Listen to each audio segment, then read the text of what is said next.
think we're live.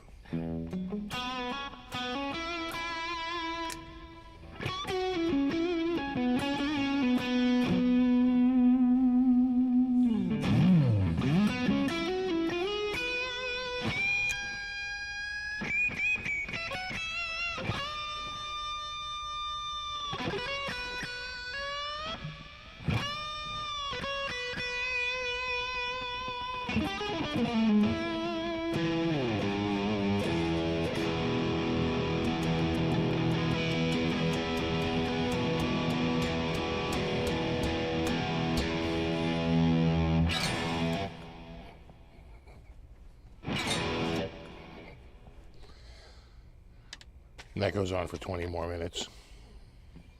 Oh, for Christ's sakes. I keep popping up. Now would be a good time to place an ad. Oh, would it? Oh, would it?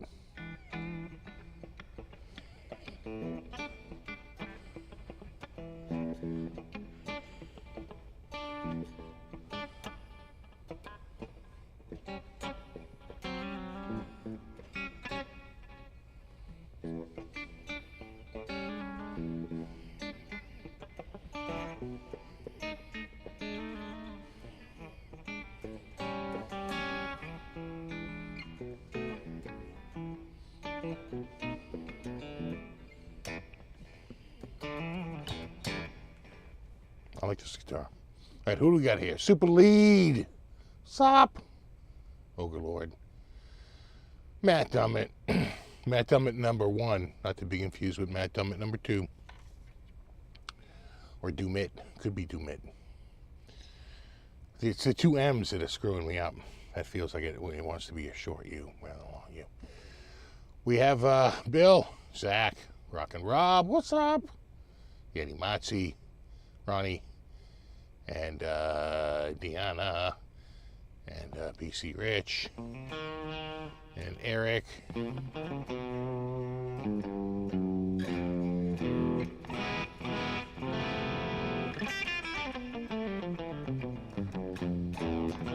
Double R guitar.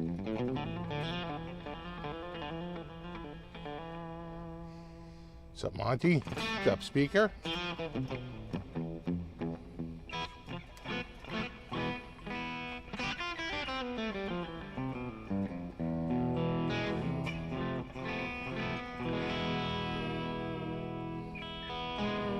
Thinking Gummit rhymes with Summit. That's what I was thinking too, with the 2 M's. See that?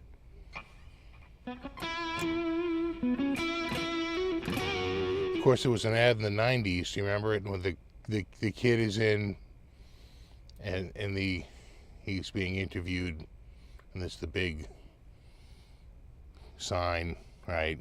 Mr. D-U-M-M-A-S-S. And he's like, "Sir, I am dumbass material. I think I could work for a dumbass in this dumbass company. And I hope you consider me here a dumbass." There's a little pause, and the guy goes, "The name is Dumas."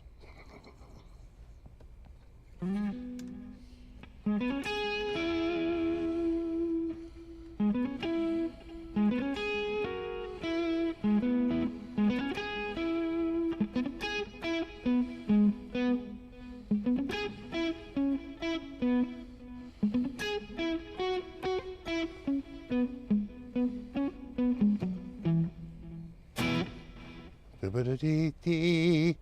82 outside, 81 in the office. Yeah, we had a cool start to the week.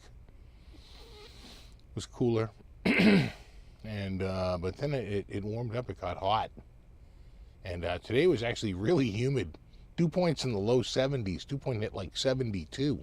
It was kind of nutty this late in the season.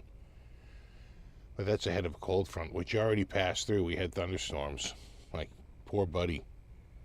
He does not like the thunder. And so we had those roll through, but they're not completely rolling through. They're sort of slowly rolling through. So they're saying that they thought tomorrow was going to be, much cooler, sort of like partly cloudy. But now they're thinking it's going to be cooler, but more rain because the front hasn't quite, it's sort of stalled out. It's not really moving through as quickly as they originally thought. So it's going to be like unsettled today with thunderstorms. We already had some roll through. And then more just sort of rain tomorrow, just like sort of that light drizzle. And then they say we're at a little fall preview, if not like, fall showing up. It's going to be much cooler and drier, at least for a lot of this week. And then maybe it'll warm up again. But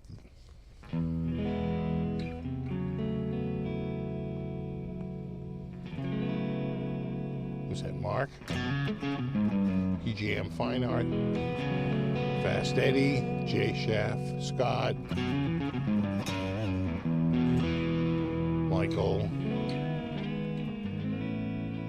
Monty, Beamont.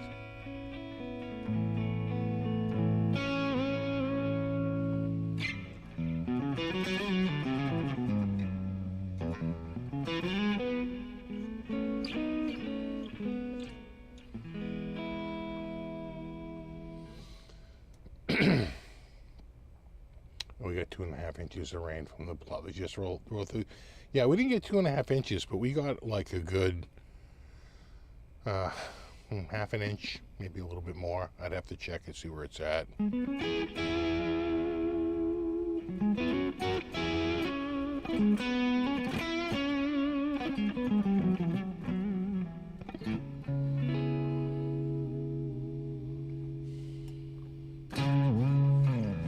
Yeah, my wife was bummed because she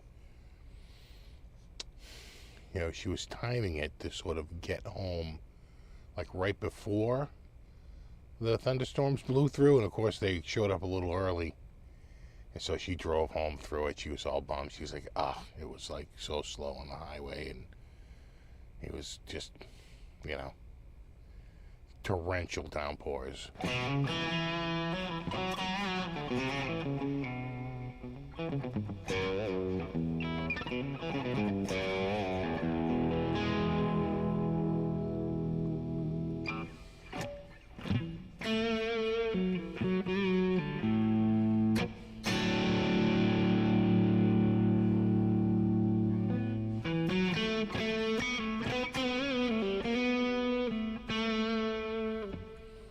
Tiny headstock bother you a little bit? It actually doesn't.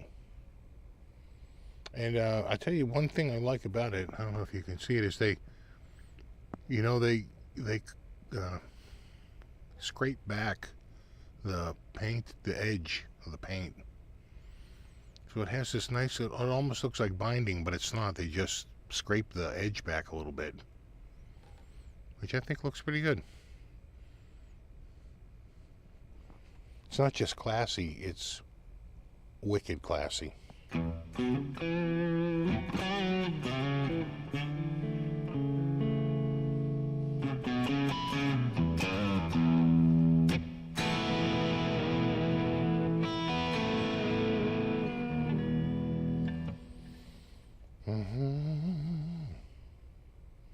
Usually it does it here, no man's land this time of year, but this year it's been very wet. Yeah, see, we're in a drought.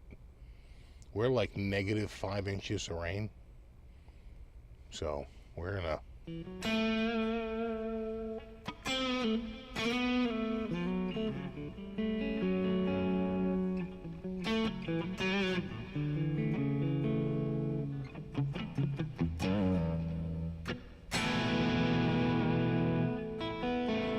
I do like this guitar, man. Let's go to Sparkle Cam.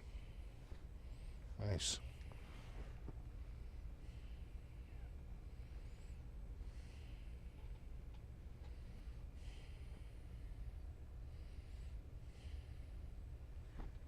It's like glittery.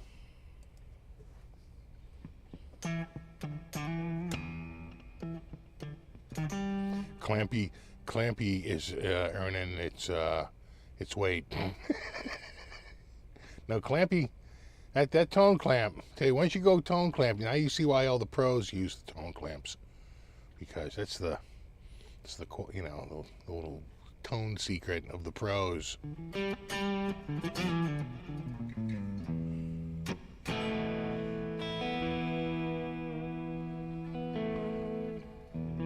Exactly, it has all the sparkles.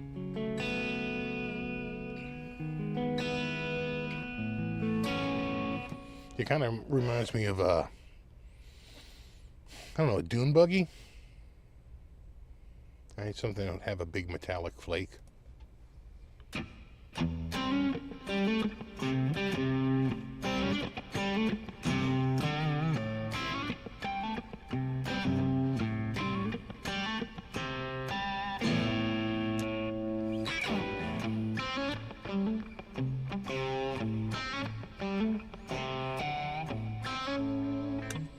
How about both pickups?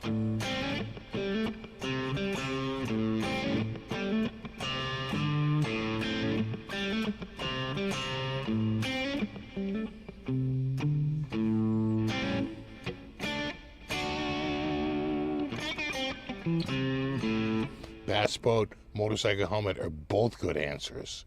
Both really good answers. Yeah. Feels like a... Yeah, I could see both of that. Absolutely.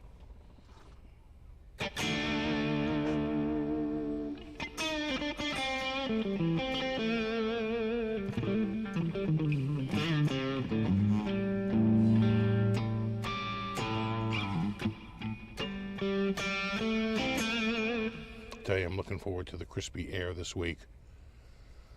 Open the windows up, air the house out, you know. It's all been closed up for at least all of today and yesterday, and quite frankly, I even think the day before it started to get muggy.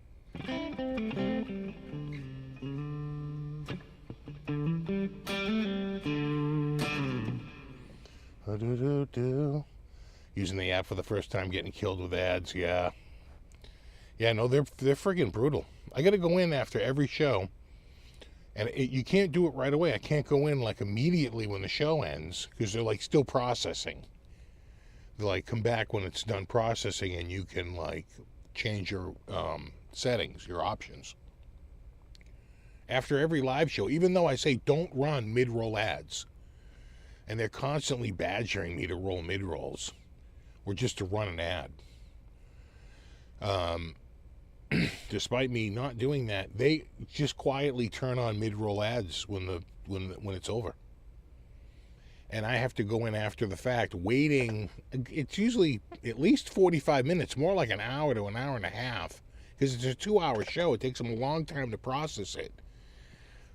And then I can finally go in there and uncheck run mid-roll ads, and then save it.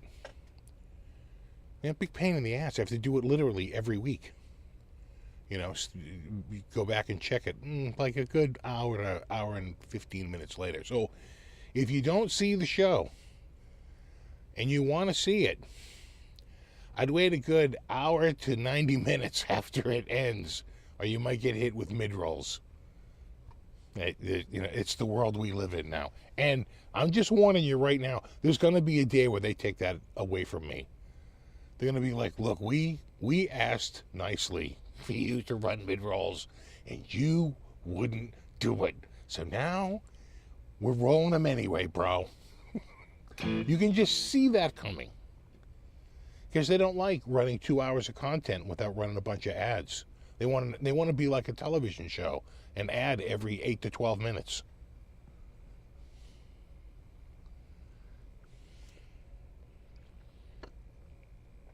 That's a lot of ads in the 2-hour period.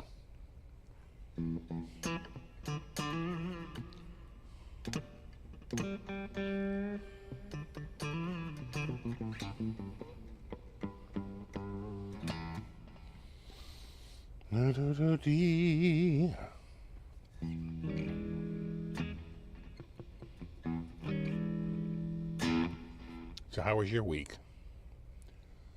It's pretty good. Got I can confirm that the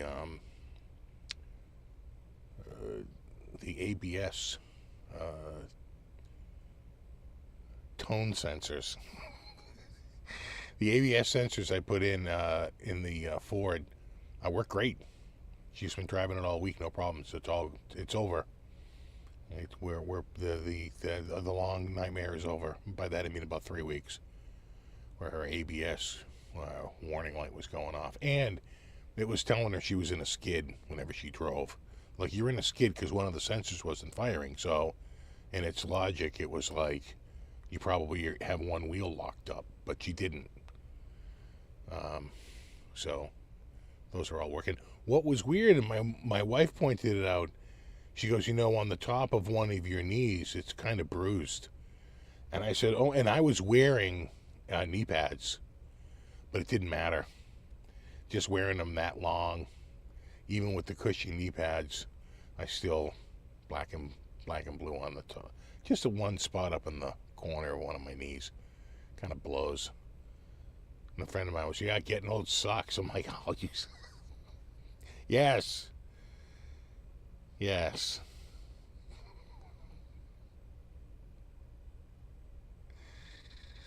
Oh, yes, and it's finally football season, which I'm pretty freaking happy about. So, started with the game, and I actually caught that YouTube game last night. I couldn't see it on the website, couldn't see it through YouTube on the web, but you could see it on YouTube app, even if you didn't have YouTube TV. Just to see if it was there, I fired up the app on my TV, and it was right at the top. They're like, are you looking to watch the football game? Like, click here. And it came right up. So, and every time the ads ran, it had like this little overlay saying, like, go here to see why I'm watching ads or something. I have no idea what that's all about. I think it has something to do with YouTube TV, or I don't know. It was weird. Maybe it's a way to connect with the advertiser. I'm not really sure. But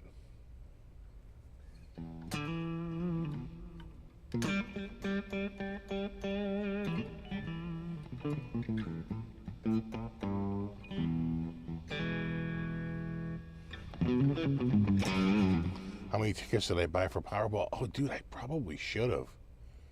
God, I hope there's no winner tonight. I didn't do it. Usually when it gets up to like, 1.6 billion, I'm in.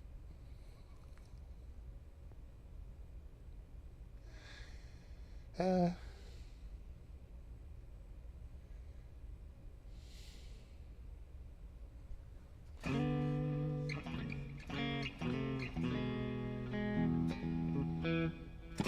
there is some talk that eventually, and sports might be the first to do it, but just because they have the mechanism now, that it's all going to turn to pay-per-view.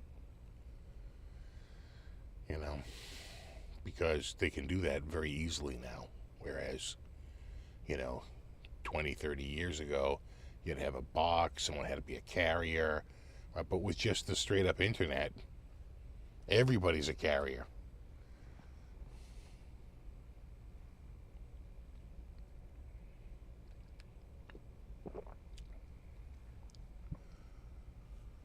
Ooh. I'll buy sharks with laser beams on their frickin' heads. I don't need much. Just my gold house and my rocket car. I'm a simple man. Just need a solid gold house and a rocket car, and I'm happy. You've been playing it every other day since it hit the billion, yeah.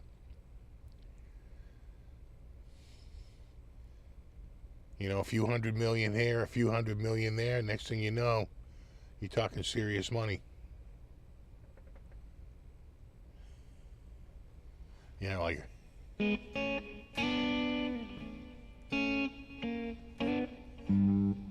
there it is.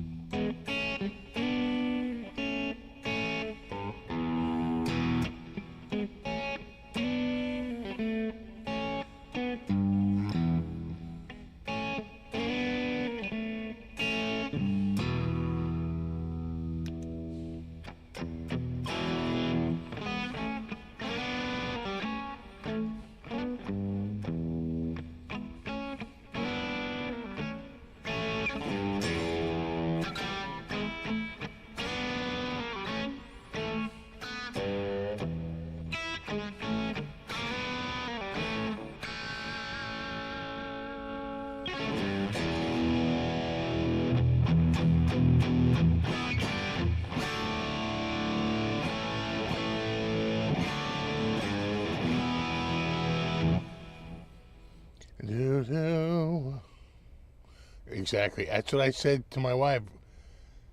She goes, "What would you do if you'd win?" I go, "Well, we'd probably have to start by consulting an expert like Bare Naked Ladies if I had $1,000,000."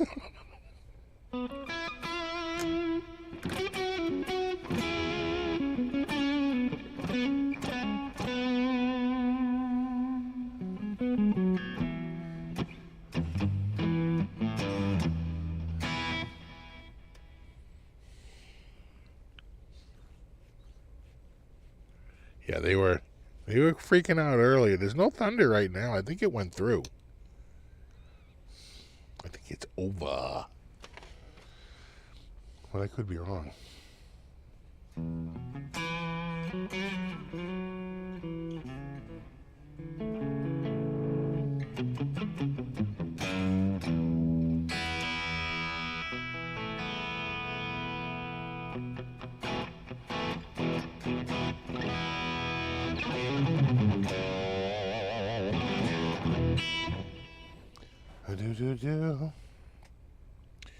Yeah, so I live in a state, so some states you can collect anonymously, but my state, a lot of states you can't. By law, you have to show up and collect the winnings, but there is a way around that. There is a loophole, and that is you place it in a trust, you name your lawyer as the trustee, and remember the trustee doesn't own the property of the trust. They're merely the trustee, right? So it still remains with the beneficiary, but the trustee can go down. They won't know who the beneficiary is of the trust. So you send the lawyer down as the trustee to collect the winnings to fund the trust. And there you go. And you could make it most likely you would, just for the sake of doing it anonymously, of course, you'd make it a revocable trust and then like revoke the trust or move it into something else, and start to, work off of the money. And you need a place to put that kind of money, which is, there's very few places that could take that kind of cash. And you'd be, feeling good about it. You'd probably want to deposit it in probably the largest bank in America, Bank of America. And then you could move it to pick the top 3, brokerages, the people that are been around and probably going to be around, like Fidelity, and I think, who's the other big one? Like BlackRock, and is it Schwab? Schwab might, believe it or not, be like one of the biggest.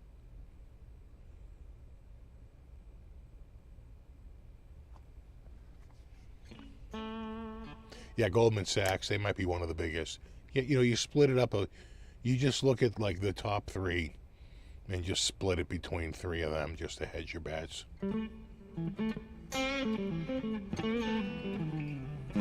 Put a down payment on a PRS.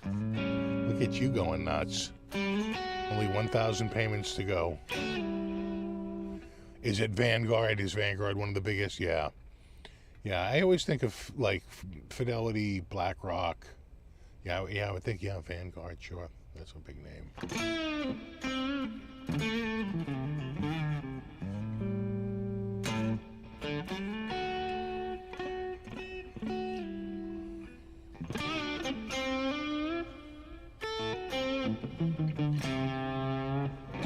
Crash is coming. Well, if you compare the stock prices right now as to valuation of firm, it's a little strikingly similar to the .com, pricing of the late 90s, and that did end in a big crash, a big market correction. Right around 99, 2000. It was quite a correction in the other way. And then 9/11 didn't help. It kept the prices suppressed for a while. So, could be. Could be, though. The weird difference is that a lot of those firms were based on promises that didn't happen, where a lot of the ones now are firms like Apple, Facebook, Microsoft, Google. They are making money. They are absolutely generating revenue. Unlike the dot-com bubble, where a lot of it was just a promise of earnings in the future, and they were over before they started.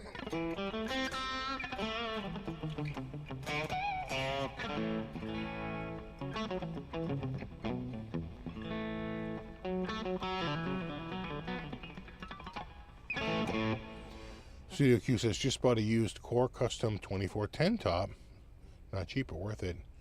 The DMO pickups are killer. I agree. I do like those new pickups in the PRS stuff. I know the ones you're talking about. I think I have those in my CE. Those are the ones where they go all the way up to the edge, right? And they have them. I love PRS. In fact, it's so fun. I was kind of looking at PRSs today. Just saying, just look. Listen, it doesn't hurt to look. You can look. I'm just looking. No one's buying anything. Calm down. I'm just looking. There were a couple that I thought were pretty interesting. I'm just saying. I'm just looking. Just a look.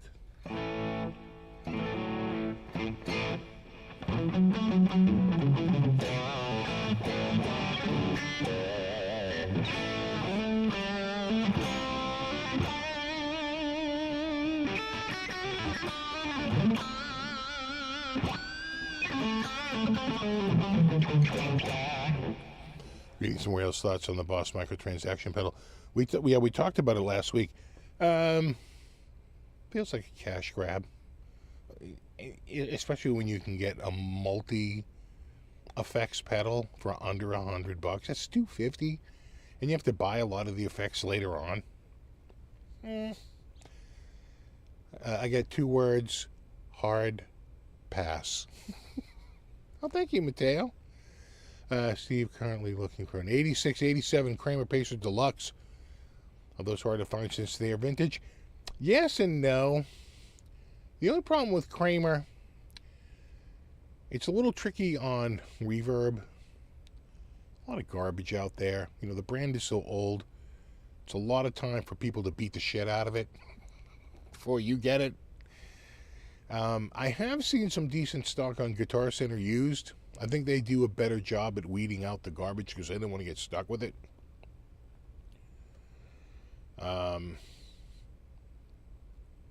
It just depends on, what they happen to have in stock.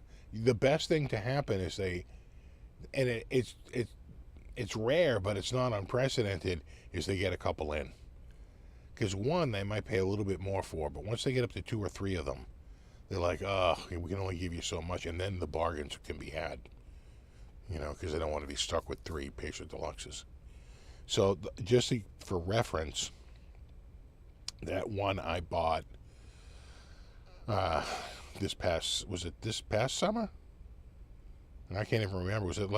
When did I buy that friggin' Pacer? That is a good question. Hold on. Let's go to the photo evidence.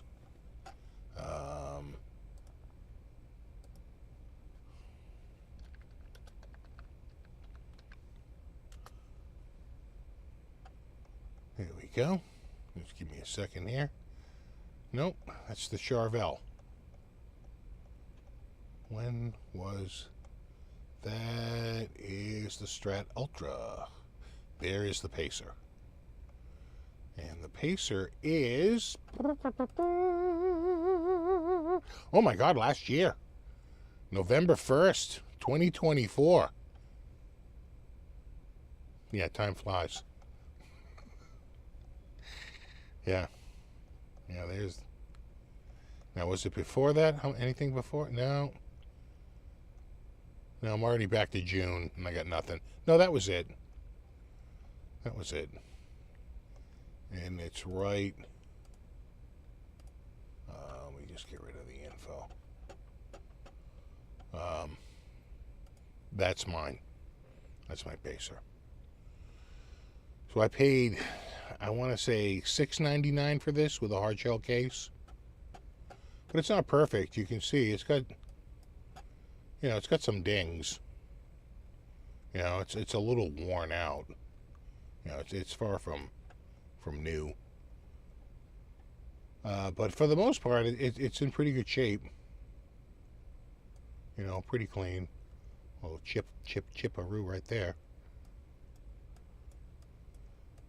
So I bought this almost a year ago, and I paid $6.99 plus tax and shipping. The shipping was only $23 though, because I bought it from Guitar Center, and they don't gank you on the shipping. So that's But if you want a new one, you're in luck.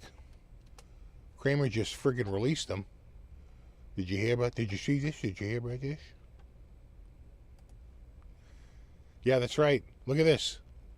Look at this. What?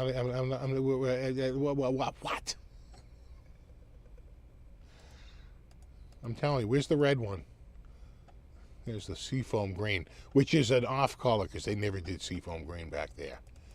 There you go. There it is. That's it. They also never did this. They never did this. I don't remember a sunburst. I don't remember a single sunburst. I don't know what. Yes, the butterscotch, sure. They actually did do like a white or an off-white. Now this is the old school headstock, and this is a regular trim, right? Not a locking trim. So that's for some people of limited value because they when they're thinking Kramer, they're thinking locking trims. There's the black. These are new. These just came out. And this is sunburst. Again, I don't really remember too many sunburst guitars back then. All solid colors. That is smoking. That's the flip-flop blue. It's also the most expensive one of the lot at $14.99.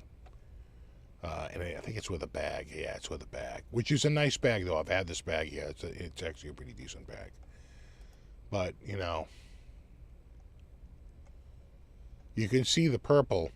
It's got the flip and the flop. It's pretty sweet. And this one comes with EMGs, which also drives the cost up because they're using branded pickups instead of their in-house pickups. But as soon as I saw that, I was like, holy shit, I want one. Yes, thank you. And of course the 5-bolt neck, because they're all being made in the same place. You see this over and over again and over again, the 5-bolt neck. You say, well, it's 5 better than 4. It's 1 better now, isn't it? That's just math.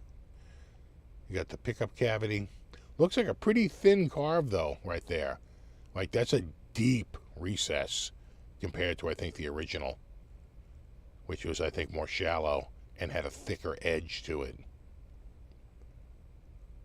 EMGs. Hello, hello. Floyd Rose. Hello. And then you got the Kramer bag. But $14.99. Handcrafted in China.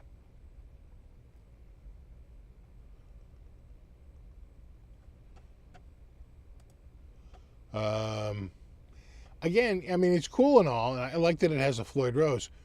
They just the Kerry green, please, never had a color like that in the OG. This one, they absolutely had a color. Yes. And there it is. Look at that. That's kind of like what mine looks like, except I have the rosewood fretboard instead of the maple. But they made them with maple. Oh, actually, the deluxe. Oh, I'd have to think about that. I'd have to go back and look and see if they ever did a deluxe with the maple. I'm feeling like the Imperial, absolutely. But did they ever do a deluxe with maple? Oh, that's. I'd have to think about that. The Beretta, absolutely. The Imperial, absolutely. The deluxe, I remember those really with rosewood. Not really sure that they ever did that OG spec. I'd have to go back and look. Again, 5-bolter. It's 5-bolting it, bro. And it's a neck through nut attachment, that's old school. See that? Pretty sweet.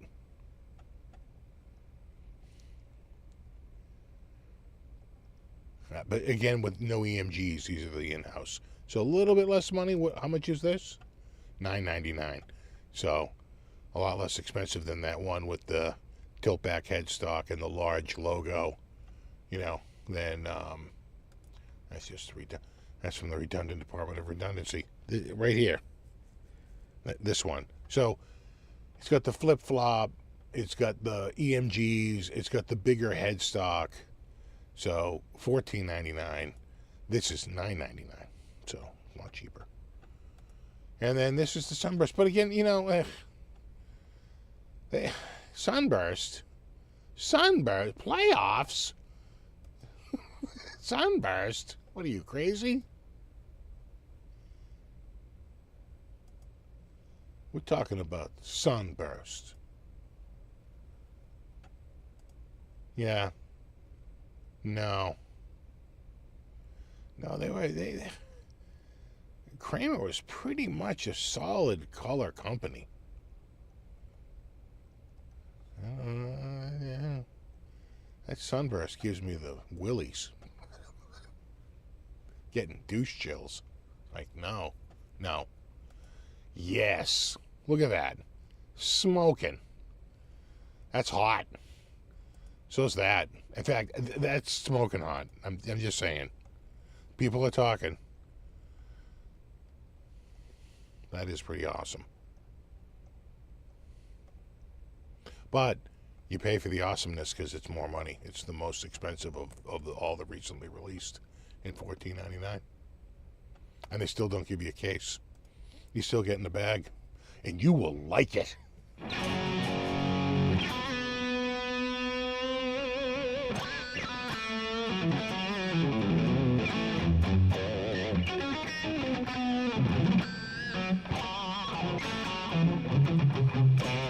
Yeah, I like the blue too, Mark. Kramer's have a serious cool vibe. Yeah, I agree. It's just, they really did own the 80s. They really had a good, I'm going to say, certainly a good 5-year run. Maybe even more like an 8-year run. Which is hard to do. They had the winds of change. They never showed wood grain either. Oh, absolutely. No way. They were a solid color company all day long. Mostly metallic colors too, which is why that blue, why this one is so freaking awesome. Like that and that is quintessential Kramer right there. Especially that red. It's like I've got I have 3 guitars in that color. All by Kramer. I have 3 Kramers, that color. So, yeah, that's a very... I do like the flip-flop, too. It's nice.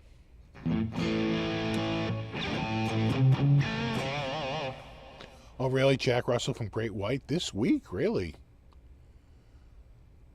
I feel like I read that a few weeks ago, but you could be right. Yeah. It's hard to think about him without thinking about the station fire.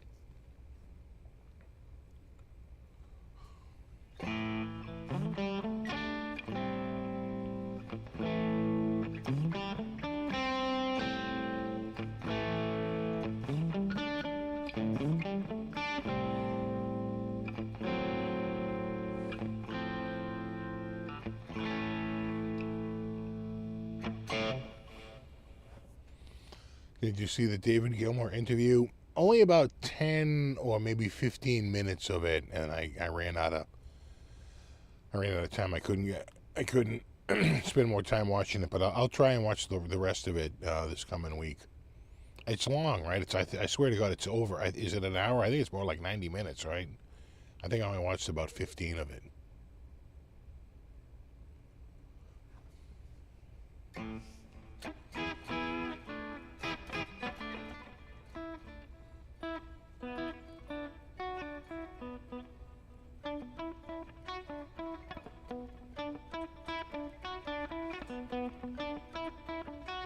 2 hours long. Yeah, I thought it was long.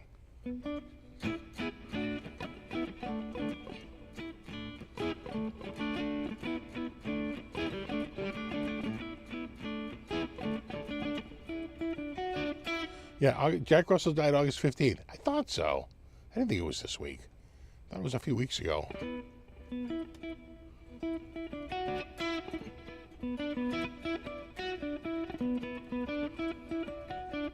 Exactly, Rick. It's a case of res ipsa.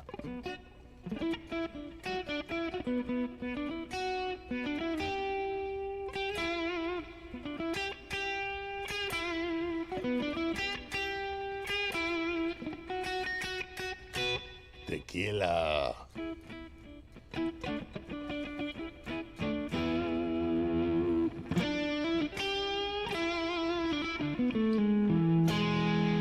Video on my setup. I have a video on how to use an amp how to use a PC as an amp, but it's like a 10-year-old video at this point. It's got like 1 million views though. I would say that if you want to get my sound, you'd have to buy a copy of THU2. Boy, they've really screwed up the name. I use a product called THU by Overloud software. You're soaking in it. And then download my patch bank. Because a lot of those, in there, are personally curated. In fact, all of them are. I don't think there's a single one I haven't messed with. It's not like a straight up copy and paste. I almost always change it up. In fact, we were doing that last week. We were going through and just, Steve-ifying patches. Making every patch that sounds different sound the same. Which is my stated goal. The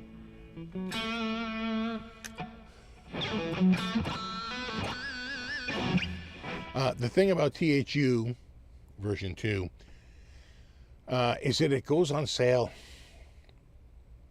and you should just check and see if it should be under $200 US dollars, under 200 euros. If it's more than 200 US dollars, if it's more than 200 euros, it's probably not on sale, and you should just wait, because it goes on sale a lot. And you're literally, just for impatience, you're going to pay an extra $100, an extra 100 euros, maybe even $150, 150 euros, right? To get the software is the software is the software. It's the exact same piece of software. So you might as well just, it's kind of a commodity. So it's like you just want the cheapest possible price you can pay for it. And they'll do that at least a half dozen times a year. I know they did it, let's say they had a big sale going back in June and July. They were just having a sale on the reverbs, but I don't know if they're doing a sale on THU. Again, it just sort of comes and goes. But getting that software and installing my patch bank would go a long way.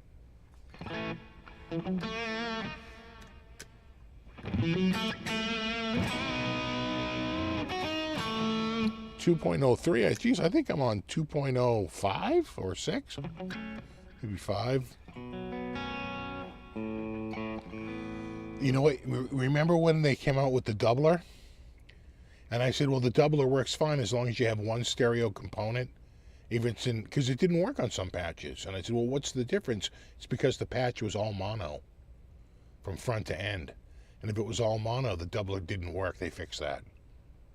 That's all set now. Now the doubler works on every patch. So if you would have to check, if you want, right, I think that's 2.0, I want to say 5. THU Premium, 269 euros right now. Too much, dude. Too much. You'll save 100 euros. Just hold up. Hold up. Keep your powder dry. And at the very least, and I know it feels like ways away, but before you know it, it's here. Judging by the decor at Costco, Black Friday. They already got Christmas trees out. So you can, on Black Friday, they will absolutely be on sale. Every year it's on sale. So you might be in a little dead zone right now between now and Black Friday, but you can count on that.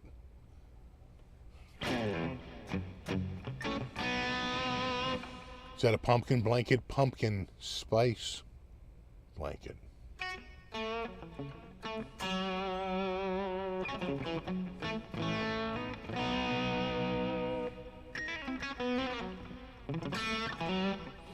I'm going to see Alter Bridge in Boston in 2026. I am not. I appreciate the offer, though. A buddy of mine who was playing in Jeff Tate's band there, Operation Mindcrime, he left. I think Jeff wanted a whole new band. He cleaned house, got a whole new band, and had been touring. And my buddy joined Faster Pussycat, and I saw he was practicing for he was in rehearsals with Jeff Tate again. So I wonder if he's going on this tour with Jeff Tate for Operation Mindcrime. And if so, maybe I'll catch him. I think they're playing the Wilbur. I'll text him and see if he's going to be in town.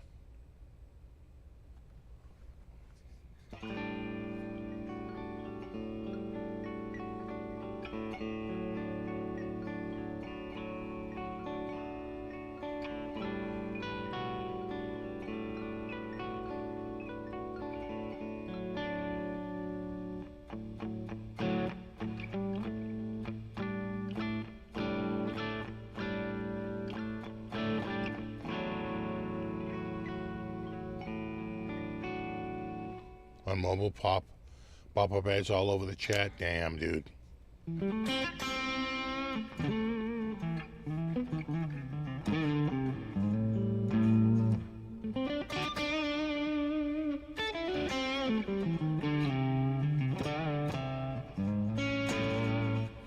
Steve, are you just a drip coffee drinker? Any interest in espresso drinks? We have an espresso maker. I used to be way more into that, but I just do the straight coffee. You know, it's we have an espresso maker now. My wife wanted one. I got her one for Christmas last year. But yeah, I don't really. You know, I used to make the what's that? The cappuccino with the steamed milk. And there's a few other ones you can make, froth it up, and but you gotta clean it. It's a big pain in the ass. So I'm just straight. The coffee's fine. This coffee's fine.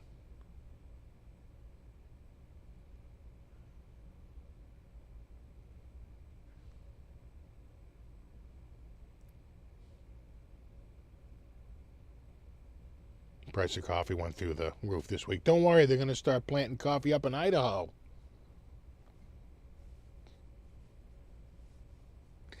Sure, the massive coffee fields of, Wisconsin. Right? Yeah, we're starting a big coffee farm down here in Arizona. Yeah, no, coffee is through the roof. Our coffee went from 12 just at the start of this year. We've been paying that same amount of money like forever. And then it went up from 12 to $17.99. And now it's up to $19.99.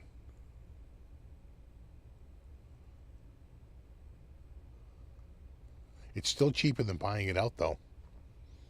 Studies have shown brewing coffee at home is the cheapest way to consume it. It's not even close.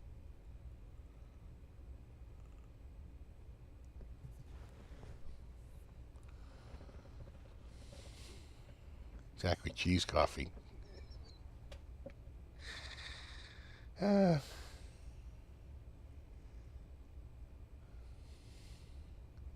hello, down in Louisiana? Yeah, I know it's gone up. It's gone up crazy. And the thing is, if you buy enough coffee, you just get used to what the price is. You know what the price is. And we switched to this one we were getting for the $12.99 because the other one had sort of shot up from $14.99, $15.99 a bag to around $17, $18.99 a bag, and we were like, oh, we'll just switch to this one. It's just as good. It's like the Kirkland branded, but I swear it's made by Starbucks. It's great. It's fine. And now that one, now the Starbucks one is 23, 24, and the Kirkland one is 19. $20. That's crazy. Yeah, I haven't shown the new Ibanez guitars yet. Yeah, let's look at those. The new.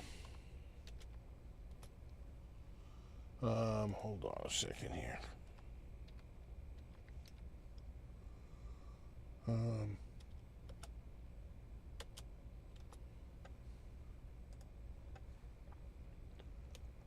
Do they have them right here? You gonna make me look? You're gonna make me track this shit down? They're gonna make me track it down. Oh, why, God, why? I'm even at like new products. All right. Anything? Anywhere? Anything? Is it in the latest news? I'm not seeing it. Wait, there it is. There it is, the P series. I got the power.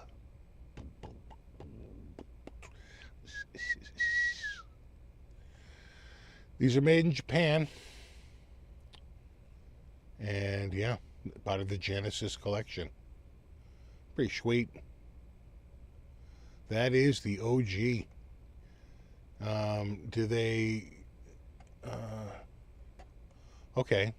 So we have some color variations. Alright. That's probably, I'm going to guess, was it Atomic Purple or Purple Neon? Black, Desert Sun Yellow, Purple Neon. Let's see. Purple Neon, Black, Desert Sun Yellow. Yeah.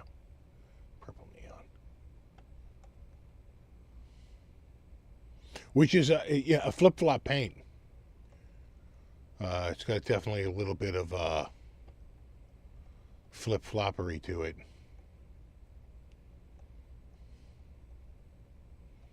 Photo heads, walnut, and maple neck, rosewood, jumbo. I mean, that's it. Basswood body. I mean, that's pretty OG.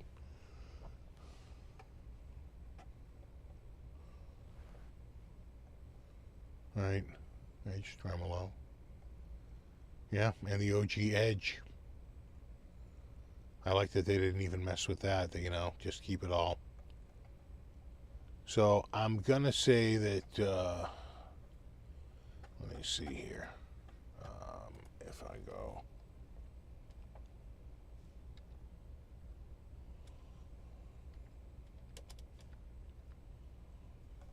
Mm-hmm.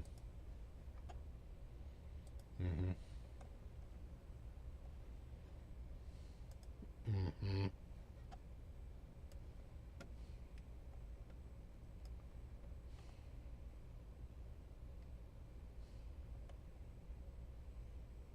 Hmm.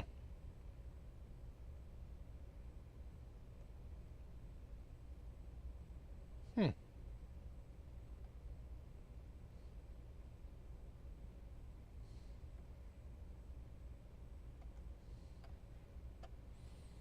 Yeah, that's interesting.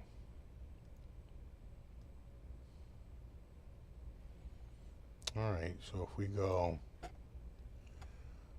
they don't have all the catalogs for the 80s, do they have? Yeah, there it is.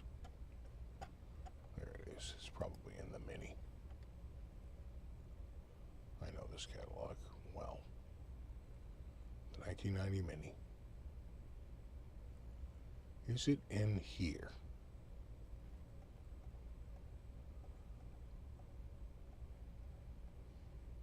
Yeah. Right there. Right there.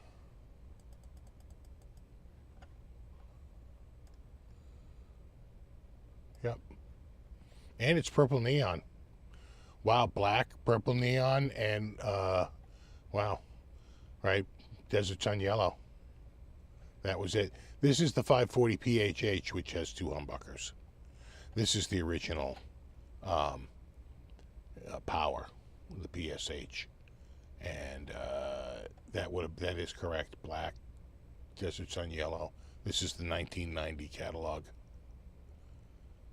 Yeah.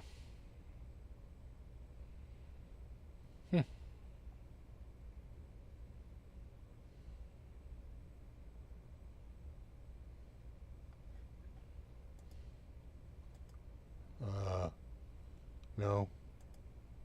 No, I guess not. All right. Thought I had that.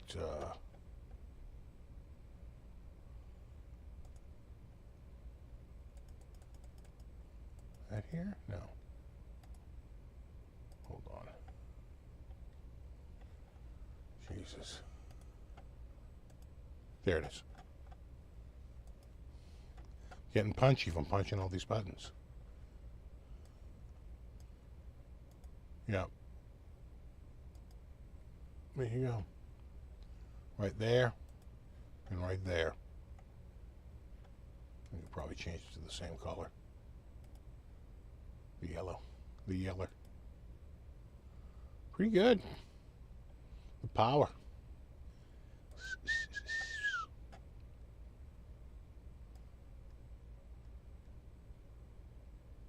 I like that it's made in Japan too. Full on Genesis. Nice. Yeah, I'd probably get one. Pretty cool. I'd totally hit it. And then what do you get? You get the yellow, you get the purple, or do you get the black? I think I'm leaning yellow. I mean, if you're going in on that body shape, go all in, bro.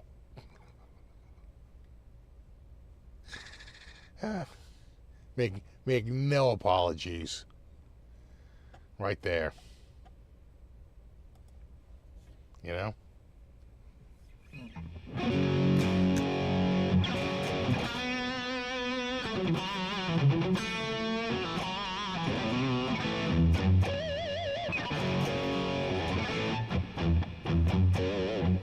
Yeah, right, the 565R. They've done a few. They've actually done not just the 550, but they also did the 570, which is why I'm like, you can't come out with a Genesis 560, but I don't think so.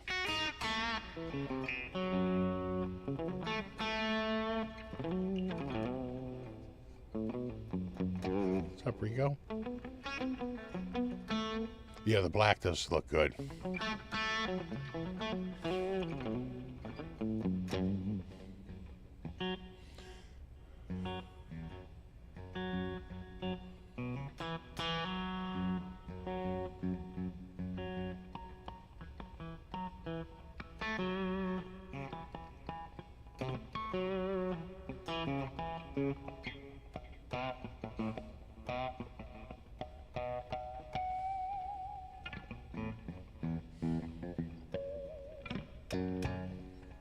Yeah, I like the power. I could see myself owning one of those, for sure. So we had a major change this week. The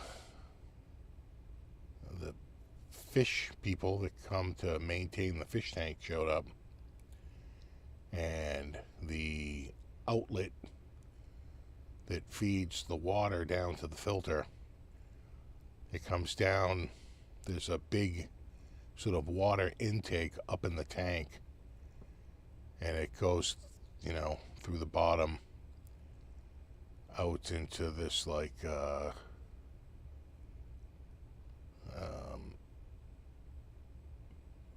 this like plastic that holds it. It all comes down basically to basically like a nipple for a hose to clamp onto. And then you put a hose clamp on it. And he had noticed it was leaking and had tightened it up, and it went away, and he thought that he had fixed it, but he noticed it was dripping again. And so he went to tighten it, and it like snapped off. And I had water in the basement. It went like literally right through the freaking floor. And he got a bucket in there, but enough had come out, and like right through the floor, puddled on the floor down here. I was like, yikes. And we were looking at it and like what it would cost to repair it, and it's official. The tank is over. Tanks, but no tanks. And we have it scheduled to get. We'll get the fish out of there next week. I think next Wednesday. Clean it out and break it down. And we thought they were going to take it and try and sell it, but they said they actually have no room for it. So we're going to have to figure out something to do with it. I don't want it sitting in the living room for a friggin' year empty. I'm like, we have got to do something with this tank. So we'll see. But it's whoever gets it will need to buy a new. I mean, they're sold separately. We bought the tank, and I think that inlet comes separately. And you just buy it, and it just attaches to the tank. So someone would have to buy one of those to get that tank going again. So it's already like, ugh. And just, I mean, we got the freaking, the wet dry filter and the full on power filter, which was it was an expensive filter. And, God, we have so much crap. And the barrel in the basement, can probably finally get rid of that. What a nightmare. Oh, thanks, Charles. Thanks so much. Did reef fish for about 30 years. I was done. Yeah, we've done them for 10 years now. Just about 10 years. 15 and a half years. And it's, I think we're officially over. I think it's officially, we were trying to do the corals, and we never had enough light. And it's like, it's just so expensive to run the kind of lighting necessary for the corals to thrive. Our tank was too big. I told my son, I go, you want a coral tank? Take a hint from the friggin', from when we go to the fish store. That coral tank is tiny, and they flood it with a massive light. I'm like, we have this enormous tank. You couldn't light that if you wanted to. It's like, it's just way, way too big. The corals are way, way too deep. You need a tiny tank, and you have to like absolutely flood it with light if you want those corals to take off. And he's like, yeah.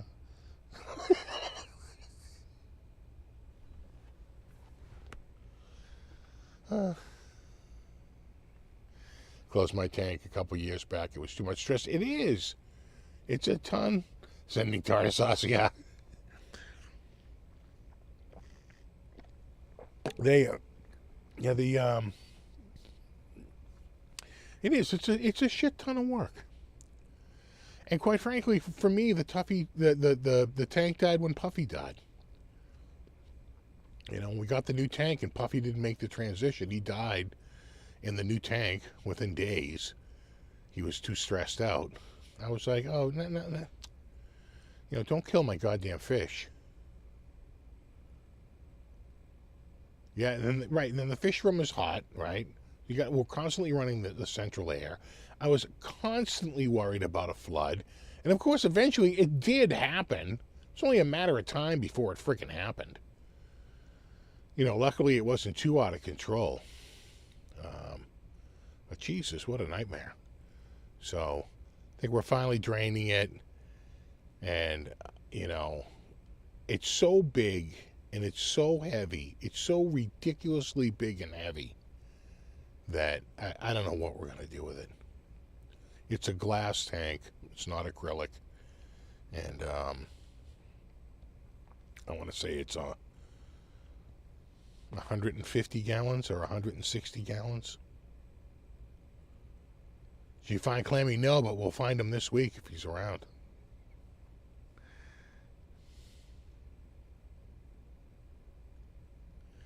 Could have had a cabin in the mountains for what you spent on all those years. No, it is. It's a money pit.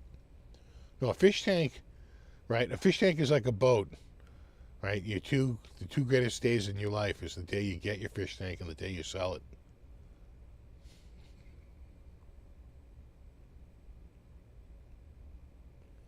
Had a boss who lost their house in a fire due to a fish tank heater malfunction. I could see that. Though I think the ones that we have are pretty low wattage. Though now that I think about it, I don't think they're ground fault protected. Like if I was to do that again, I'd probably have an electrician come in and put a ground fault protection outlet in there. You're better off, brother, less stress and better for you, the joys of why. Yeah, it's like, yeah. I had one tank that just said lionfish is trying to buy 100 goldfishes a week. Yeah. Yeah, my dad had a pet store when we were kids, and we used to sell a lot of goldfish feed. Because, but that was freshwater. But, you know, that was for, what were the big fish? Oscars and, oh God, I can't think. They were big though. Oscars and, oh geez, I can't think. Big fish though, and they would eat the goldfish. You have to feed them.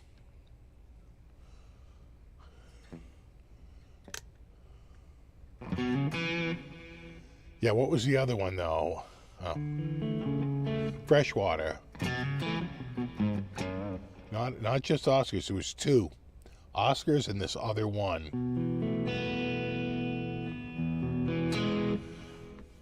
We did have a piranha once, but those were illegal. We weren't supposed to have those. We had a freshwater piranha. But, you know. But Oscars, those are big fish. But there was another one. There was Oscar and, oh, I can't even think of it now. But there were two different ones. Not a grouper. I can't think of what it was. Groupers? I'm trying to think.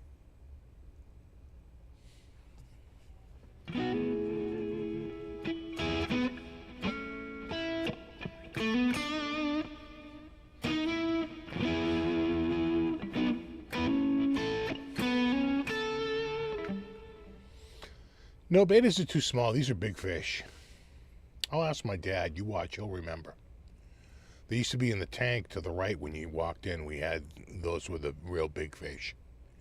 When you first walked into the store, the immediate right were the fish that didn't eat fish food. They ate other fish.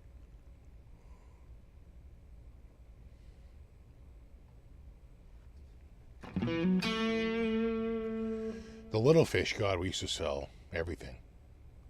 Swordfish, angelfish, guppies, you know, tetramins, black mollies.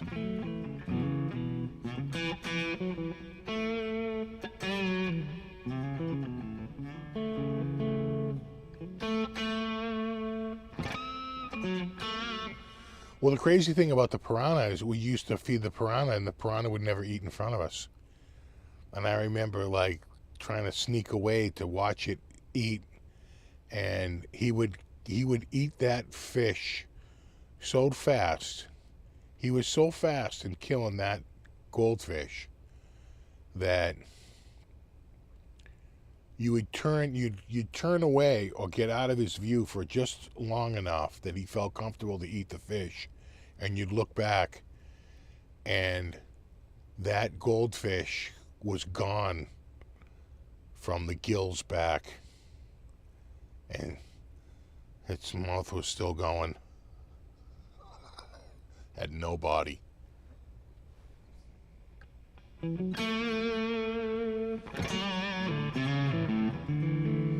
Yeah, we had the angelfish, but the angelfish didn't eat other fish.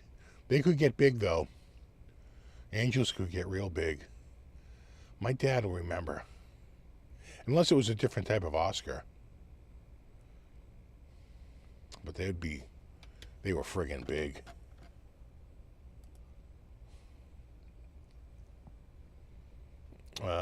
Who's the big, is it,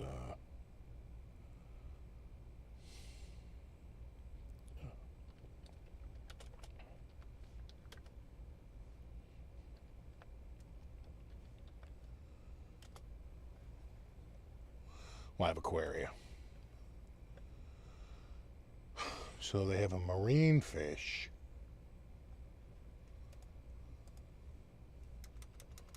I want to go to, do they have a freshwater?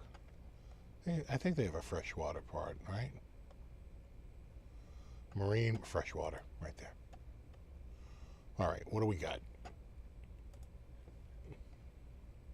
There's a beta. Oh, I remember the barbs. Yeah, although these are little angelfish. God, I remember all these. You know, little catfish, little minnows, discus, the fancy goldfish. You didn't feed them, trust me. Right, the gouramis. Where's the big boys, though?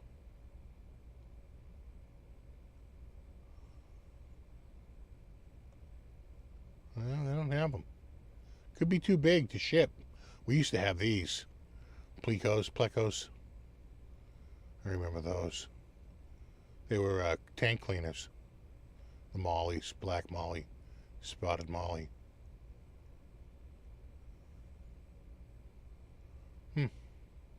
Yeah, they don't have the real big ones. Probably too big to ship. You know?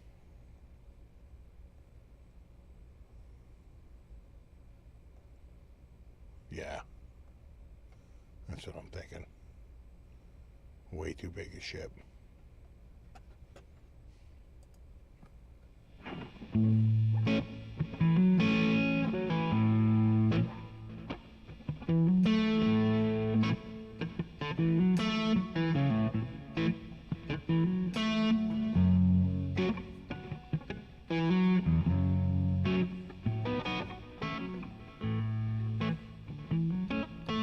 Oh yeah, search it, because they were in the same tank as an Oscar.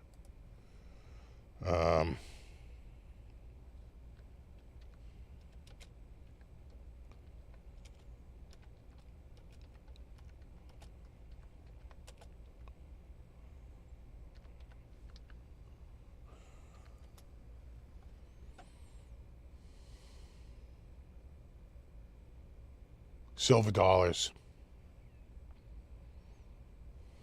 I bet that could have been it, because they're big.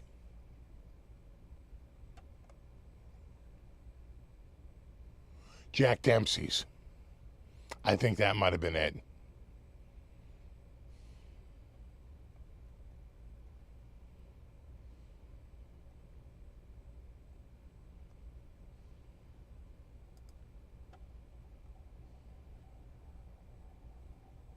Might have been Jack Dempsey's.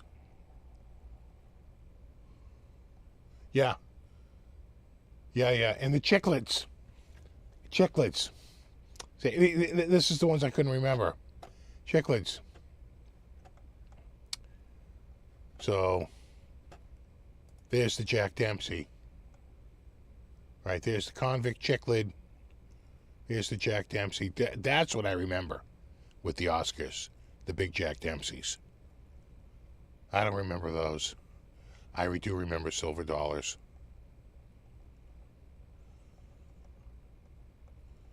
So I remember silver dollars for sure, but they'd have to be extra big. And but this Jack Dempsey's, that's what went with them. That's what it was. That's what went with them. Jack Dempsey's.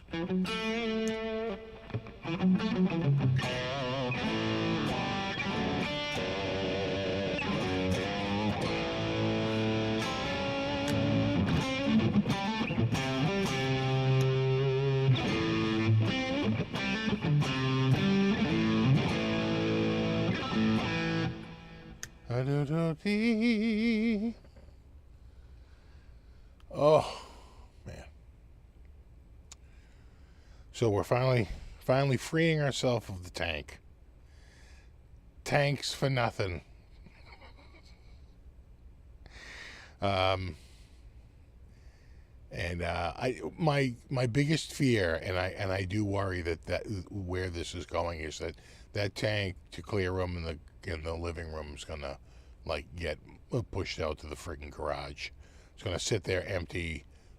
You are not even gonna be able to give it away, and it's gonna wind up making its way out to the garage where it'll reside until we finally move, and then we just chuck it. I say, listen, if we can't get somebody within so long, it's time to use the trailer for what it was intended, and that is bringing big, heavy shit up to the dump.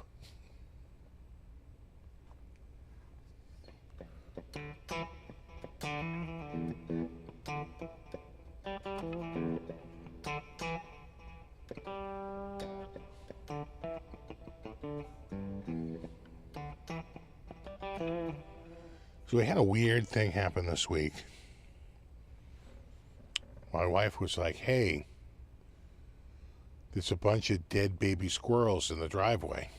I was like, really? And she goes, yeah, and there's a lot of leaves and like what looks like nesting material. So she goes, I think that something happened.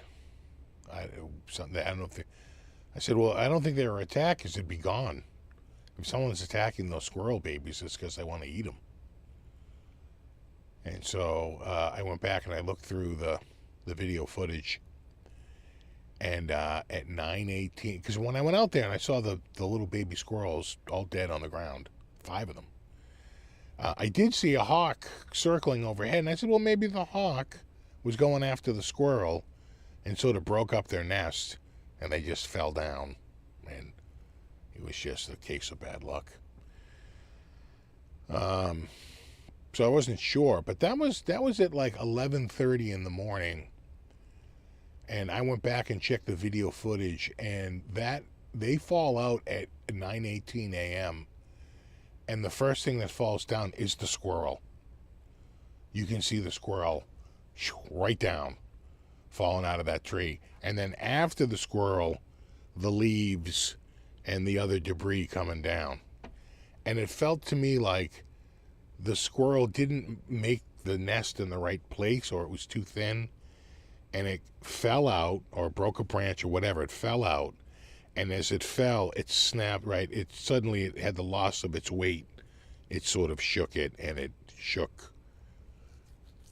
Because nothing flew down. I had it all on video. Nothing flew down to like claim their prize, claim their little baby squirrels to eat for, nothing like that. So it was, so I kept checking. I was like, oh, come on, one of you had to make it, right? I mean, it's not that far of a fall, is it? Might be 50 times your size. Admittedly, I probably wouldn't survive that either. But maybe 100 times your size. You stack 100 of you on top of each other to reach up there. It's pretty high up. It's probably 60 feet in the air, maybe 70 feet. So it was quite a fall. I mean, it was up in a big, tall tree. And so I had to clean them up and got them out of there. And I'm glad I did. I kept checking them, like, give him a slight little push. You all right there, buddy? Anything? Nothing? No, nothing. They seem like they're all gone. Yeah, I'd call it construction malpractice on the part of that squirrel. She probably shouldn't have gone with Acme nests. So I just think it was a case of, a squirrel not really understanding, or maybe cutting corners a little bit in the nest placement. Because when I looked at it, I said, I've seen so many of these squirrel nests. It seemed really at the end of the branch. Usually it's about halfway down the branch, or really along the side of the trunk, which is a lot more solid, right? It's usually not all the way down the end of a friggin' branch, where it's just much more susceptible to wind, right, and flapping around. So I think it just could have been a bad choice in placement. Yeah, no, definitely not flying squirrels. Although that mama squirrel did not perish. She was not like lying dead on the ground. She survived that fall. And it was a significant fall. And she whizzed by that camera. She was moving by the time she got on camera. She went flying by. The rest of it, not so much, because it was so light. There was a little bit of a windbreaker, right? Just the air. So it's kind of weird. But that's the job they don't tell you about when you're dad. All right, get out there and clean up them squirrels, Dad. Okay. Oh, man. What else going on this week? I have discovered a love of fake music. And I speak, of course, of... See if I can bring it up here. Oh...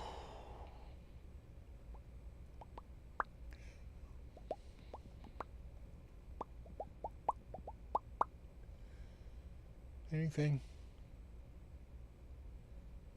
I'm surprised because I've watched enough of them. I would think I would get just absolutely pummeled with no, nothing. All right, okay, all right, well, all right, yeah. Now can I go here? Yeah. So I've been digging these guys. Fake music. It's all done with AI. But, like, Paranoid, pretty good. Number of the Beast is pretty good. Old school hip hop. I think Number of the Beast Funk Maiden is better. Right? So what he does is he takes a tune, he plugs it into AI. He says, take Iron Maiden's Number of the Beast, which AI understands. They know the song. And he says, and make it sound like a soul funk song of the 70s. And it spits it out. And it's actually pretty good. Number of the Beast is actually pretty damn good. Rainbow in the Dark is actually pretty good. The Maidens, it's too much. That's why it's got so few views. That's why, see this one, 25,000 views? These other ones, not so much. You can see the ones that are better than others. Seven Nation Army is pretty good. That's why it's got 17,000 views. What else was pretty good?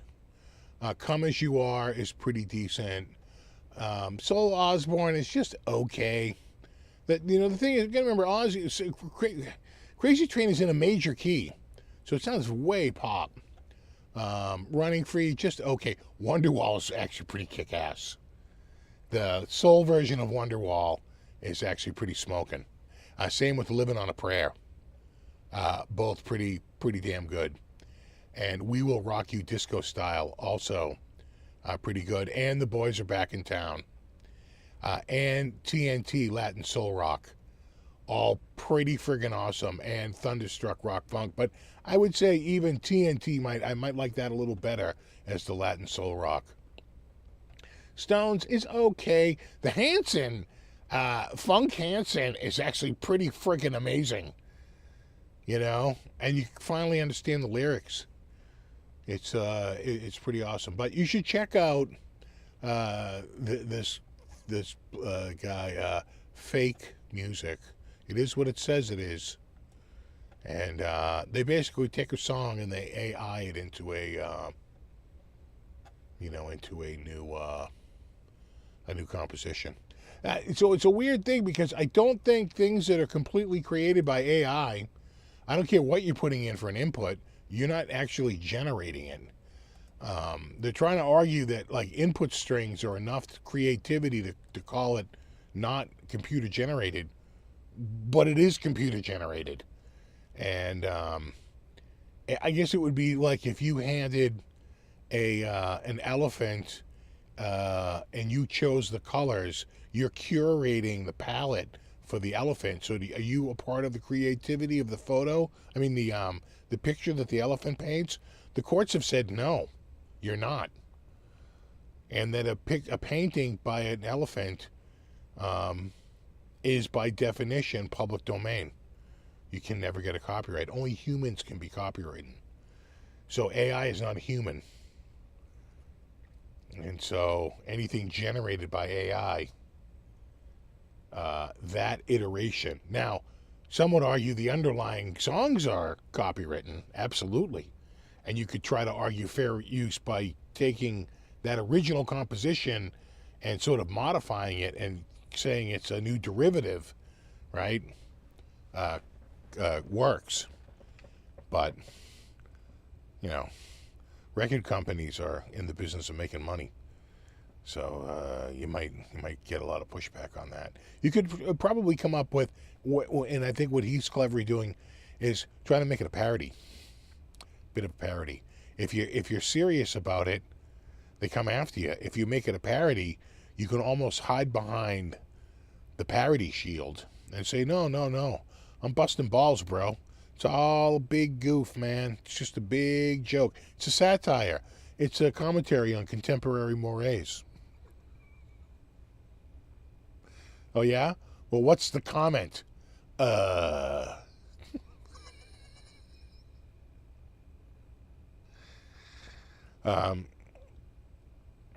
So you should,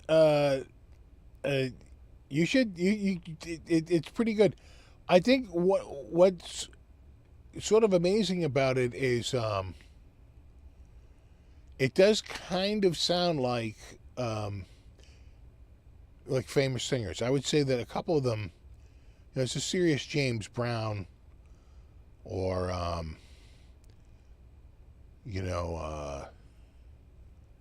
who am I thinking of? Maybe like Gloria Gaynor. They nail the voices as like sort of like it's familiar but not distinct. It's kind of interesting how they mash it up. But I have to say, it breathes life, just kind of like the way that Reggae Kiss did. It sort of breathes life into familiar tunes. Yeah, it's a little. Yeah, it's not Weird Al. It's Weird AI.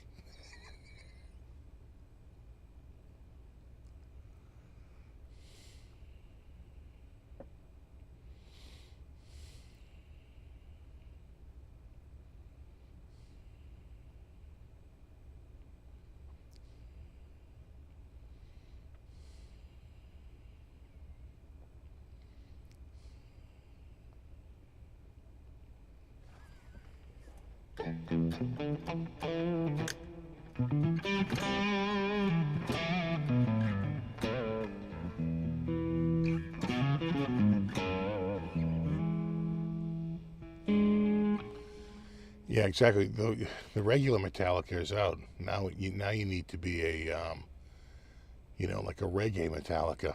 You want to make it anywhere? Got to be more novel.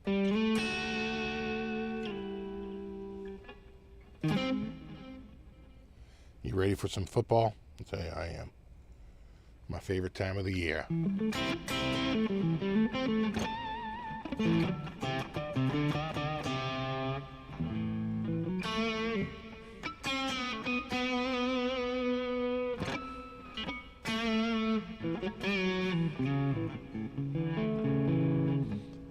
Kind of a weird thing. I picked up a new Powkiddy X55. Now that's a unit. It's actually a pretty powerful little unit, and it's got a 720p screen. It's actually a 1280 by 720p screen. It's actually a pretty wide 16 by 9 widescreen. It's actually a nice little handheld. The problem was that the screen that came with it was really miscalibrated from the factory. But they've figured out how to get around that and how to like make the screen look a lot better by adjusting the gamma on the screen. So it's sort of come a long way since it first came out. And, you know, it's a little bit more powerful than a lot of the other units. And, you know, they run about, I think I paid $58, something like that. It was like 56, and then they added like a $2 like shipping fee or something. Then it's like $58. This was a while ago. I think I got speaker one. But I think it's one of the better little mini handhelds. Anyway, they had them on AliExpress for $42. And I was like, well, that's pretty cheap. And I've been thinking about getting one for another buddy of mine who I know would be into it. And then I said, if I was going to get him one, it would probably be that Powkiddy X55. It's big screen, nice and strong, can rip through most of the old stuff. So I ordered it up. It was $42 and like $3 shipping, about $45, which is a really good price for a Powkiddy X55. I was like, all right, pretty cool. Now, when I used to order it, you would see it go and it would get picked up by carrier. Then it would be like, you know, departed country of origin, arrived at country of destination, gateway in, customs, gateway out, handed off to local carrier, handed off to local delivery, right? I mean, you could follow all that stuff. This one, it went through and said, handed off to carrier, and then radio silence. And then it just showed up on my doorstep. A dude pulled up in like a friggin' Honda Civic and like threw it on the porch. And I was like, oh, looks like they're doing an end around. So I didn't pay any import, anything. And it just showed up one day.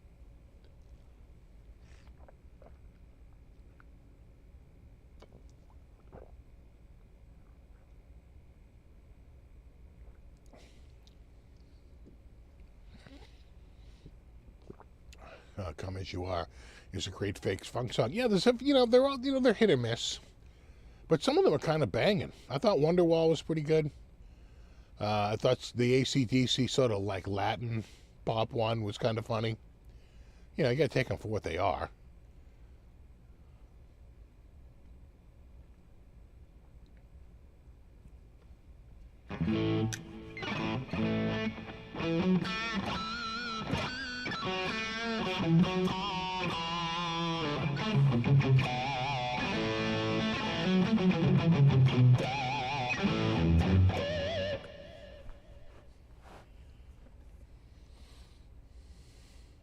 I like the parodies like AC/DC Back in Black recorded in the 50s or Beatles Revolver as 80s metal.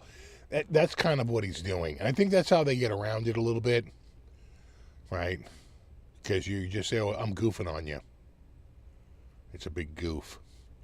It's a commentary on contemporary mores. What's the comment? Oh,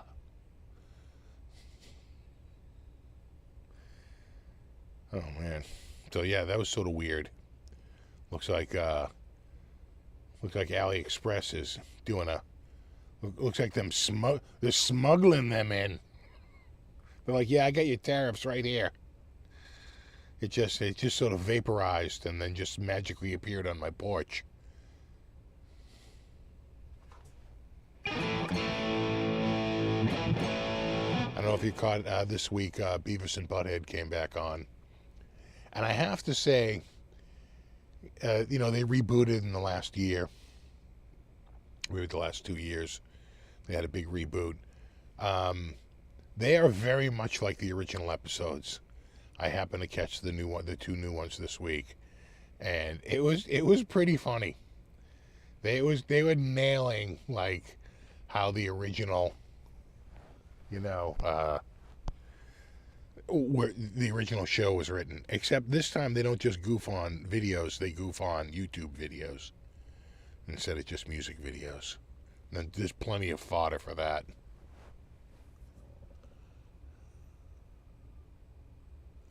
I was just saying, it's pretty good. I still got the, I've been rocking the Korg lately. Been loving that Korg. Got the Nautilus. Pretty good. And it's the same engines as the Kronos. So on paper, I should be able to install anything that the Kronos can if you have the space to. You heard the new King of the Hill is not so good? Yeah, I haven't seen that. What's it playing on MTV? Comedy Central has it, I think. I think I taped it off of, DVR'd it off of Comedy Central, I'm pretty sure. So I said there's no more MTV. They do have a few that they goof on. They will goof on some, but not really. It's about 50-50. It's about half music videos, half YouTube videos. And God, the douche chills on some of those YouTube videos, man. Some of those dudes. It's like, oh my God.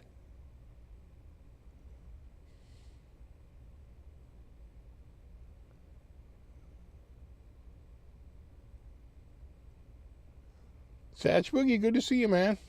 Been waiting decades for that Ibanez reissue. You can guess which one I ordered.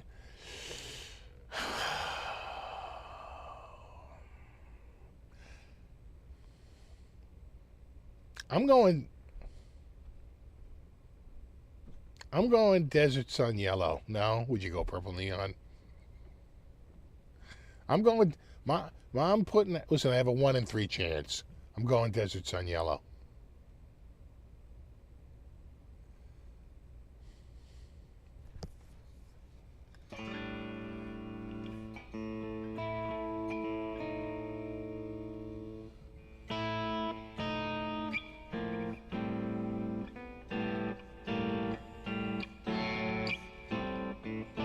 Yeah, there it is.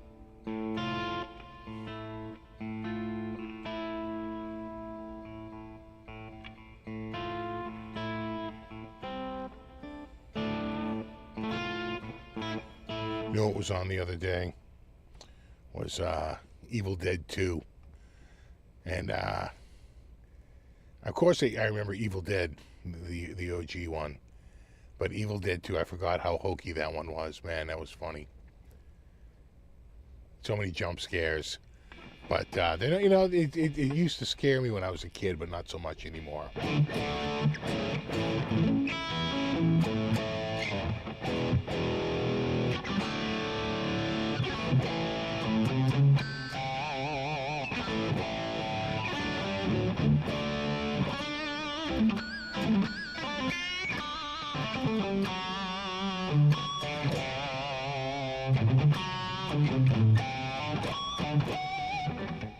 Wah, wah, wah. I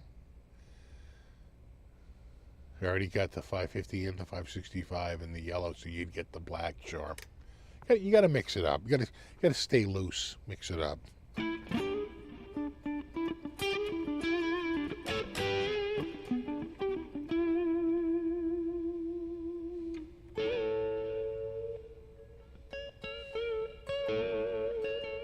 Saw Evil Dead 2 in the theater.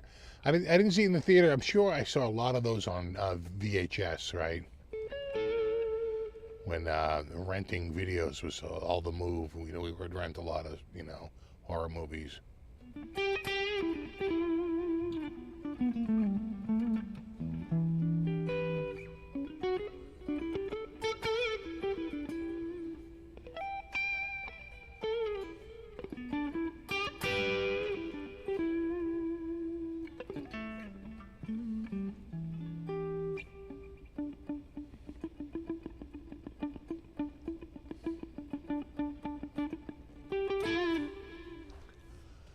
So another obsession this week is I feel like my washing machine is it's been sending me smoke signals that it's finally ready to be replaced. We've had it 10 years, which is, with a family of 4, that's a lot of laundry. Probably use it every day, twice a day, probably an average of once a day. And the pump, the pump that pumps the water out at the end of the wash cycle and the rinse cycle, and as you're spinning out, that pumps the water to the drain, it uses a relay and it gets stuck on. The relay gets stuck now. So you turn the unit on, you can hear the pump on. I'm like, oh, that pump is on. Except it doesn't know it's on.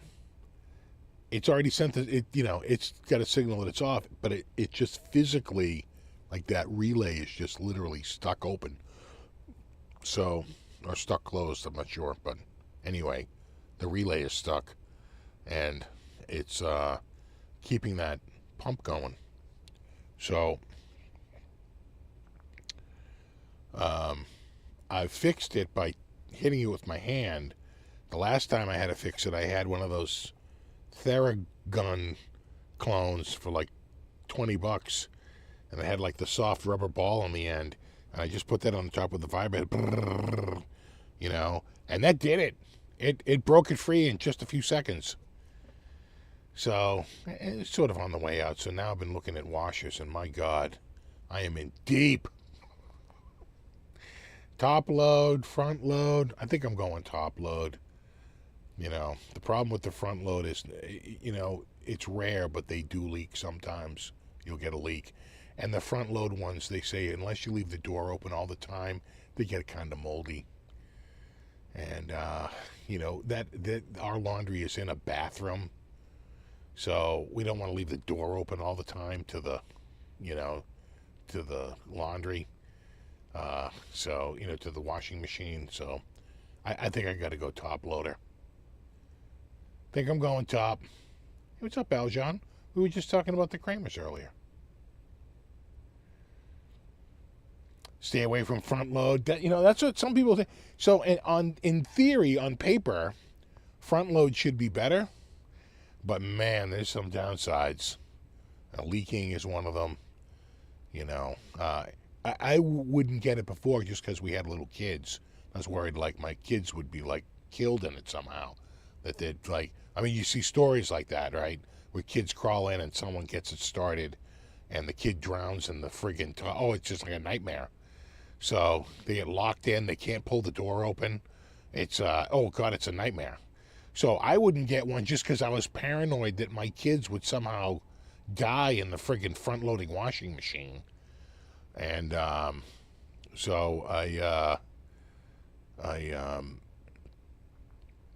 we always use top loaders. But now that my kids are adults, it's like, well, maybe we should get a front loader. But no, they say front loaders if you're in a laundry room that has a drain, you're in a basement, it's got a drain right there. So if there's a problem, it's no big whoop.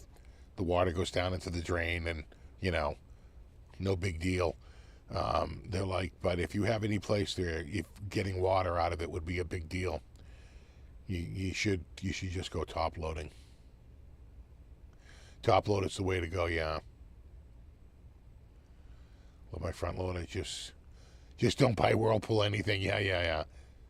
You've had a front load Samsung, so we're looking at Samsung because it'll integrate with our phones. The one we have now is an LG. And, I gotta say, it, other than the relay sticking, it's gone 10 years. Sorry, Mr. Kramer, Pacer Deluxe Shadow. Check it out. Yeah, I was talking about that new blue one is sick, man. Talk about OG. And the red one, metallic red. But that blue one with the flip-flop and the more modern headstock versus the beakheads, it's real nice. Real nice. The mold is a real thing. That's what I hear on the front loads, not the top load. So we've always stuck with top loader. My dad went front load. I think my mother hated it. She was like, it doesn't use enough water. I don't know. She's used to a big giant, basin filling up and swirling around in like lots of water. So she wasn't crazy about it. But they say they are better for the clothes. They don't beat the clothes up as much. And then you have to decide if you are going to go top loader. Again, I'm in deep, guys. I'm in very, very deep. Am I going to get one with an agitator, which is basically a big, screw in the, right, a pyre in the middle of the in the middle of the basket, or the impeller, which is just basically a couple of little blades that stick up on the bottom and switch. That's what we have now, an impeller. I used to think that the agitator worked a little better than the impeller. It's like the impeller, the clothes are supposed to like wash against each other and against the edge, whereas the agitator, really, I felt like it swirled them around a lot better. But you can't throw a big like comforter in there, right? Because it's taking up room in the middle of the friggin' basket. Oh, old school agitator is a must. I'm telling you, I'm kind of with you. I'm kind of leaning more towards like, we've had the auger for years, but I don't know. I swear, it almost does feel like they're a little bit cleaner coming out of the. But I'm sure the auger technology has changed, though. It's probably even better now than it was back then. You get to wash your in Desert Sun Yellow or Flip Flop Blue, though. I'm going Flip Flop. Your mom used an old school ringer washer. Wow. Yeah, so much labor compared to modern. Absolutely. Yeah, the impeller. I don't know. Yeah, listen, we've had one for 10 years. I mean, clearly it cleans the clothes, but I felt like the agitator did a better job. I felt like the agitator really did swish the clothes around better and, did a better job pulling out dirt, than the impeller. But you also do give up some basket room for that, and again, big giant comforters. But we'll see. Let me know what you decide. You've been looking for one too. Yeah, I tell you, I'm all over the place. I'm like, oh, we should get a top load with an impeller. No, let's get a top load with an agitator. Oh, no, maybe. And then I was all hot on front loads, and then finally I was like, no, I'm out on front loads. I'm out. Now I'm back to top load only, and trying to figure one out. Man, there's too many choices out there. And then the other thing is, there's a lot of people who are like, they're posting 1-star reviews, and it's like, the people who installed it were like the worst people ever. It's like, listen, are you reviewing the washer, or are you reviewing your delivery? It's like there's a lot of people that are like, they have a hair across their ass about like the delivery service. And I know it's part of it, but can you comment on the actual washing machine? It's like they said they were going to be here at 9:30, and they weren't here until 10:30. And I have places to be.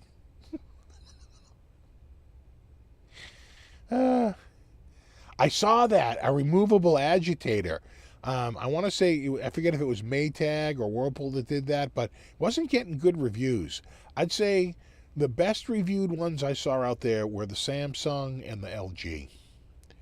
In terms of just sheer reviews. And some company called Medea. It's Medea's. It's M-I, not M-A.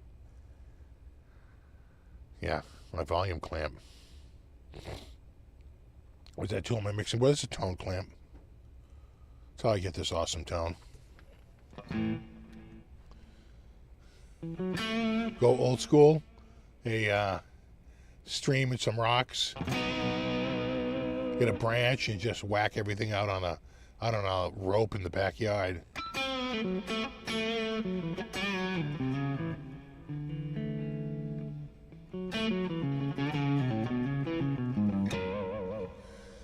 Agitators sometimes catch jacket drawstrings. Oh, good point.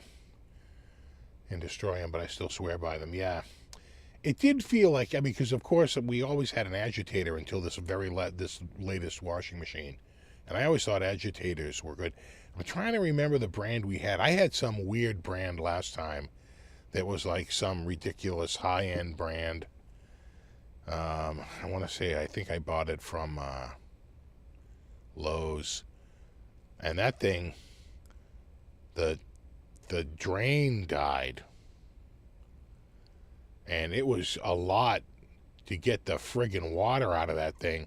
To pull the clothes out and let them sort of drain You had the sopping wet clothes, had to pull those out, put them in a plastic tub, and then get them up and throw them in the bathtub to let them just sort of like drain out over time, and bail all the water out of the friggin' washing machine because it just stuck. It was just full of water and dead. I'm trying to remember that. I thought it started with a P. Jeez, I can't remember now. It was a weird brand. They were high end though. I think I got it at, I want to say Lowe's. And it had the direct drive, super high RPM. I was like, oh, this is pretty cool. And you put the detergent in the center cone, a concept my wife just could not get. I said, you put the detergent in the middle. She said, what? I said, will you stop throwing the detergent in on the clothes? Yeah, siphon. Had that happen, yeah, it's the worst, yeah. Kind of is. So, Ron, you've had a Maytag with an agitator. It's been good, yeah. Mine's a Samsung without an agitator, about 3 years old, so far so good, yeah. Yeah, I think maybe the filter or the pump plug, something like that, but that one actually had no power. That one was kind of dead. I kept checking to make sure that it was plugged in, and it was plugged in. You know, plug something else in. Does this got power? Yeah, it does. Plug that in. Nothing. I think it blew a fuse in it somehow. It was dead. So of course I couldn't get it to pump out because it was dead. And nothing. And we took that out. I married an agitator. That happens.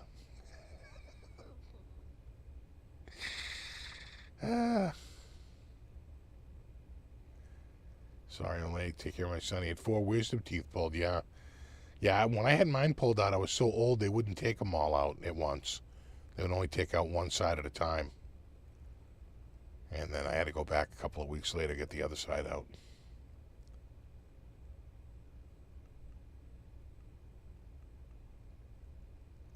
Yeah, ours does a little jingle when it's done. It's like dee dee dee dee dee dee dee dee dee dee dee. The clothes are dumb, you dumbass, come and pick them up. Yeah, mine does that.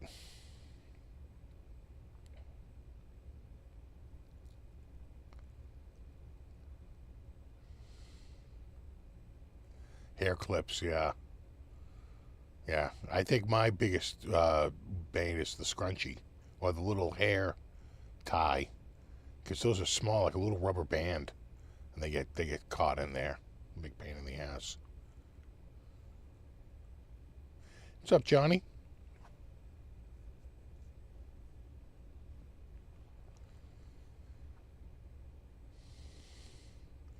So we'll see. It's all over the place. We're looking at this, we're looking at that. We're looking at this and that. I'll figure it out. I know, I can't believe 5-minute warning.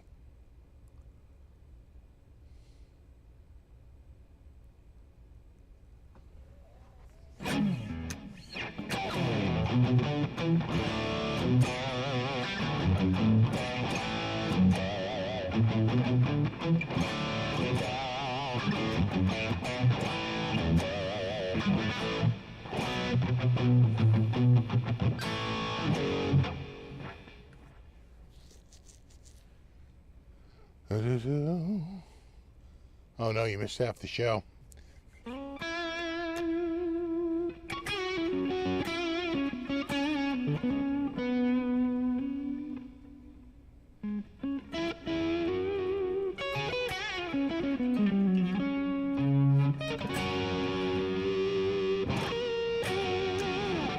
Yeah, maybe, exactly, maybe we'll find Clammy behind the washer. Could happen.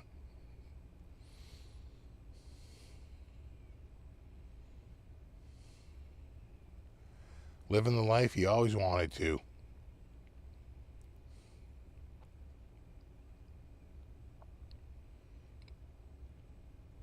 Stepped away and got your Powerball tickets. Good luck. I know, I can't believe I didn't get them. I think when does it close? 9:30 Eastern? 10 p.m. Eastern, 9:30.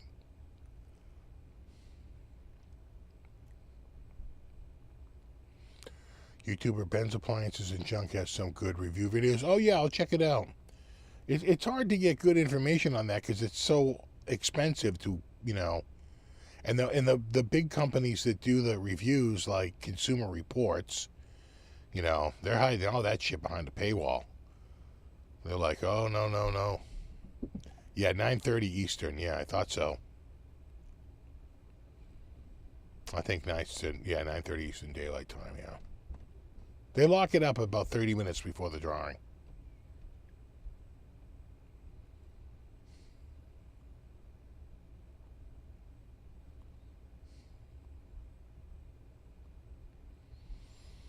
Mm-hmm.